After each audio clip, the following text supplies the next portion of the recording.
Hello friends, आज की इस वीडियो में हम लोग बात करने वाले हैं कि आपके बोर्ड एग्ज़ाम में जो पेपर आते हैं वो किस प्रकार के पैटर्न पे आते हैं। ठीक है, तो इस वीडियो को आप लोग अंत तक ज़रूर देखना। ठीक है, तो क्लास 10th हो जो 2024 और 25 के बच्चे हैं उन लोगों के लिए ये वीडियो बहुत ज़्यादा इंपॉर्टेंट है। ठीक, तो देख लीजिए, आप लोगों का पेपर एनालिसिस करेंगे कि किस प्रकार के क्वेश्चन होते हैं, हमारे कौन से क्वेश्चन कितने नंबर का होता है। पूरा पेपर पैटर्न हम लोग समझ लेंगे इस वीडियो में। ठीक है, इस पूरे पेपर पैटर्न को समझने वाले हैं और किस चीज़ के पेपर को सर कौन सा सब्जेक्ट हो आप लोगों का, हिंदी सब्जेक्ट जो है उसी के बारे में समझने वाले हैं हम लोग। ठीक, तो वीडियो को आप लोग अंत तक ज़रूर देखना और अगर चैनल पे नहीं हो तो सब्सक्राइब कर लेना। ठीक है, क्योंकि इससे आप लोगों को एक नॉलेज हो जाएगा कि आपके पेपर किस तरीके से बनता है और कितने नंबर का कौन सा क्वेश्चन होता है आप लोगों का। ठीक, चलिए वीडियो को स्टार्ट करते हैं और चलिए यहाँ से मैं साइड करता हूँ और फिर वीडियो देखते हैं।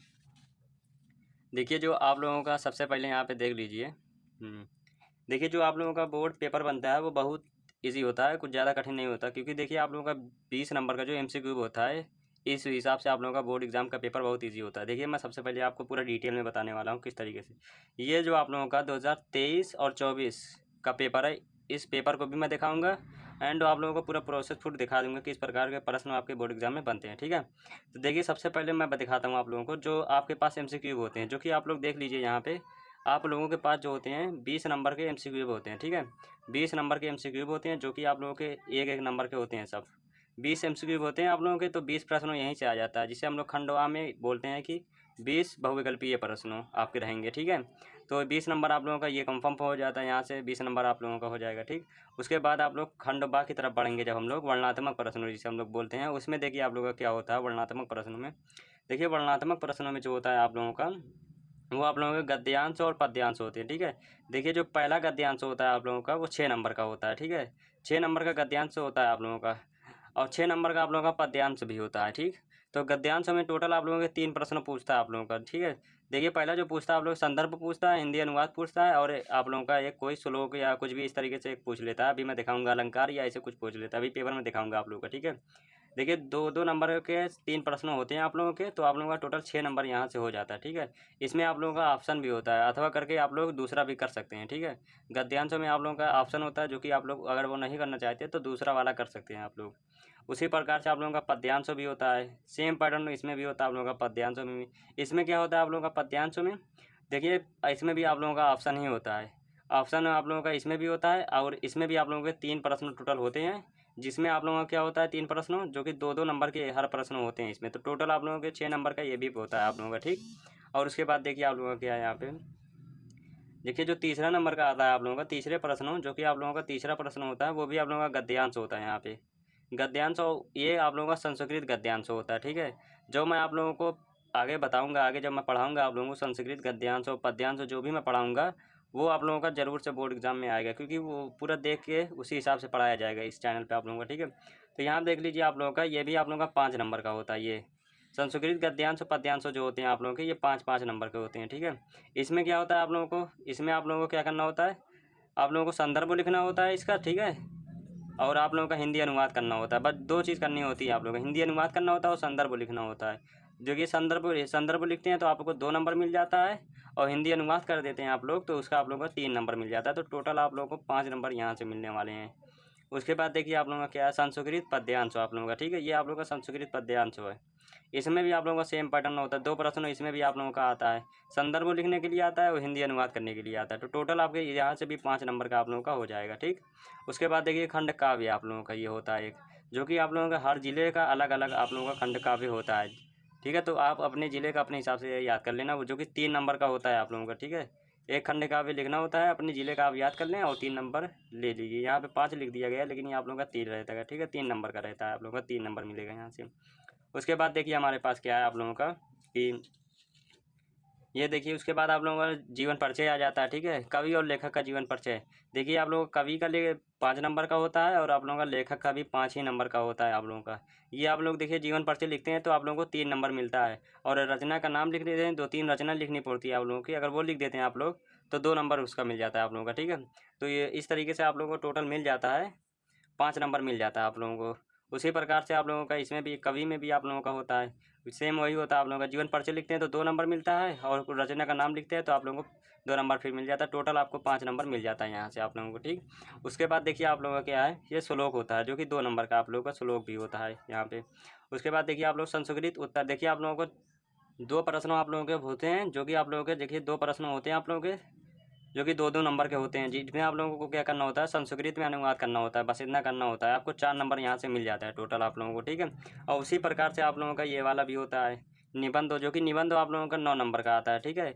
ये आप लोगों को जो मैंने बताया ये पूरा आप लोगों को, ये आपका क्या था, 2023 का बोर्ड एग्जाम पैटर्न था, ठीक है।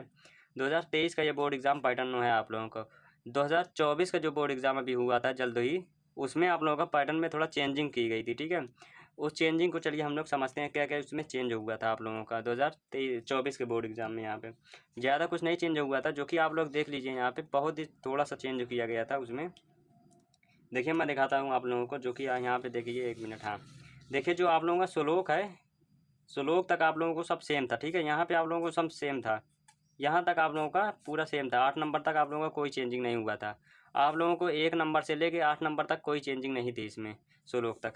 लेकिन श्लोक से बाद आप लोगों को चेंज कर दिया गया था। देखिए श्लोक के बाद आप लोगों को क्या था, जो प्रश्न नंबर 9 होगा आप लोगों का, उसमें आप लोगों को पत्र लिखने के लिए आ गया था, एक 4 नंबर का जो कि होता है आप लोगों का 4 नंबर का पत्र लिखने के लिए आ गया था।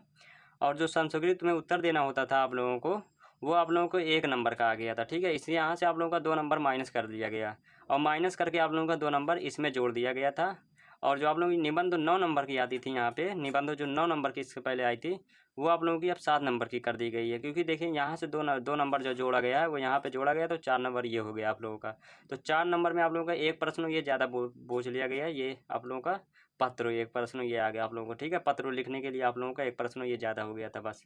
और बाकी सब वही चेंजिंग है, क्योंकि देखिए यहाँ पे आप लोगों को बस नंबर घटाया गया है। यहाँ पे 2 नंबर का था पहले, ये 1-1 नंबर का कर दिया गया। और ये 9 नंबर की निबंध आती थी, और आप लोगों की अब कितनी कर दी गई है, वो आप लोगों की कर दी गई है 7 नंबर की। बस इतना ही चेंजिंग हुआ है, बस एक प्रश्न आप लोगों को ये बढ़ गया था, बस खत्म। ये आप लोगों का 2024 के बोर्ड एग्जाम का पैटर्न था बस।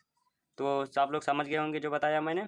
चलिए अब मैं पेपर आप लोगों को दिखा देता हूँ किस प्रकार के बोर्ड एग्जाम में प्रश्न बनते हैं आप लोगों के यहाँ पे, ठीक है। चलिए मैं इसको साइड कर देता हूँ और आपको दिखाता हूँ पेपर किस प्रकार का आप लोगों का है। देखिए जो आप लोगों का ये लेटेस्ट पेपर है आप लोगों का, लेटेस्ट जो आप लोगों का अभी जल्दी हुआ बोर्ड एग्जाम, उसका पेपर है ये आप लोगों का, ठीक है।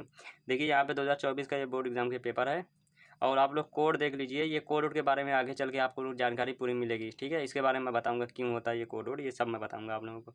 देखिए 3 घंटे 15 मिनट आपको मिलते हैं बोर्ड एग्जाम में टाइम, और 15 मिनट पहले आपको कॉपी दी जाती है, जो कि आपको रोल नंबर और सब वगैरह वगैरह भरना होता है। ये सब भरने के लिए मैं अलग से आप लोगों को पूरे डिटेल में बताऊंगा। ये सब 70 नंबर का पेपर होता है आप लोगों का। और यहाँ आप देख लीजिए आप लोगों का क्या है कि 15 मिनट पहले परीक्षार्थी को प्रश्न पत्र पढ़ने के लिए निर्धारित होते हैं आप लोगों के, ठीक है। उसके बाद देखिए यहाँ पे ये प्रश्न जो आप लोगों का खंडोवा तथा खंडोवा 2 में विभाजित है आप लोगों का, ठीक है। उसके बाद देखें यहाँ पे ये आप लोगों के कुछ निर्देश हैं, वो आप लोग पढ़ लेना, ठीक है। यहाँ से आप लोग देखिए कितने निर्देश हैं, 6 निर्देश हैं, आप लोग इस सबको पढ़ लेना आप लोग, ठीक है। चलिए यहाँ पे देखिए जो प्रश्न आप लोगों के खंडोवा में है, जो बहुविकल्पीय प्रश्न जो कि होते हैं, इसमें देखिए आप लोगों के 20 बहुविकल्पीय प्रश्न हैं। इन बहुविकल्पीय प्रश्नों की आप लोगों को पूरी एक सीरीज दी जाएगी, उसमें आप लोगों को पूरी तैयारी 20 नंबर की आसानी से करा दी जाएगी, ठीक है।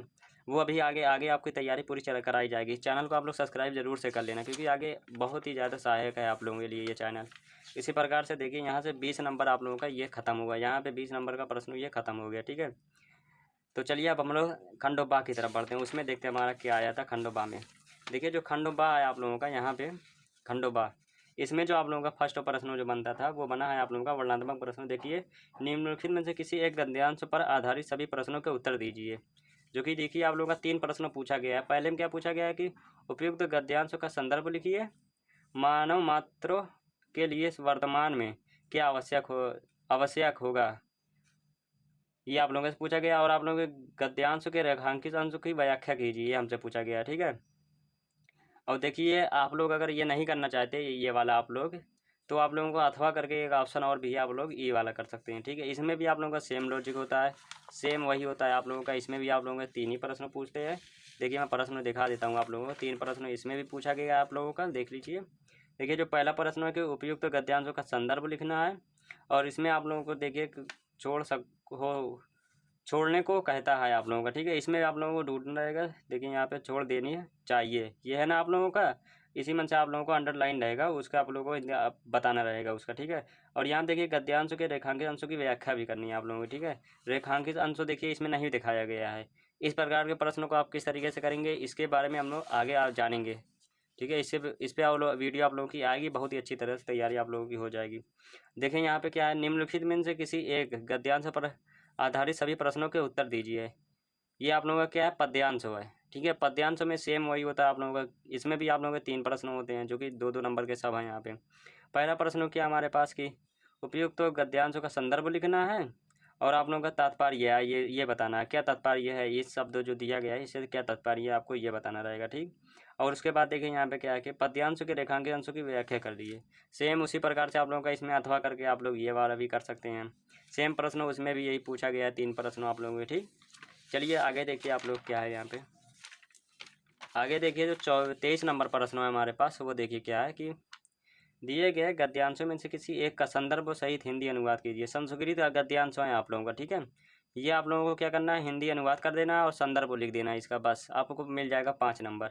वो नहीं आ रहा है आपके पास तो आप लोग अथवा करके लिख सकते हैं। देखिए संदर्भ में क्या होता है आप लोगों का, संदर्भ में आप लोगों का पाठ का नाम लिखना होता है और लेखक जो जिन्होंने उस पाठ को लिखा है उनका नाम लिखना होता है, बस यही संदर्भ में होता है। उसको आप लोगों को मैं पूरा डिटेल में बताऊंगा किस तरीके से, अगर आपको संदर्भ नहीं याद है या आपको पाठ का नाम नहीं याद है तो किस तरीके से आप लोग लिख सकते हैं उसको। तो यहाँ पे देखिए 24 नंबर में कि दिए गए श्लोकों में से किसी एक श्लोक का संदर्भ सहित हिंदी में अनुवाद कीजिए आप लोगों का, ठीक है। इसमें भी आप लोगों का सेम रहेगा उसी प्रकार से। आप लोगों का श्लोक जो होता है आप लोगों का वो 2 लाइन का होता है, ठीक है। यहाँ देखिए जो 25 नंबर में पूछा है हमसे प्रश्न, 25 नंबर वाला देख लीजिए आप लोग क्या है कि अपने पाठ्य खंड काव्य के आधार पर निम्नलिखित प्रश्नों में से किसी एक प्रश्नों का उत्तर दीजिए। देखिए यहाँ पे 3 नंबर का है ना, ये खंड काव्य है आप लोगों का। ये अपने ज़िले का आप लोग इसी मन से कोई एक याद कर लेना आप लोगों का जो ज़िले का होगा, ठीक है। या आप ज़िले का नाम कमेंट तो कर देना, मैं उस पर बना दूंगा पूरा एक वीडियो।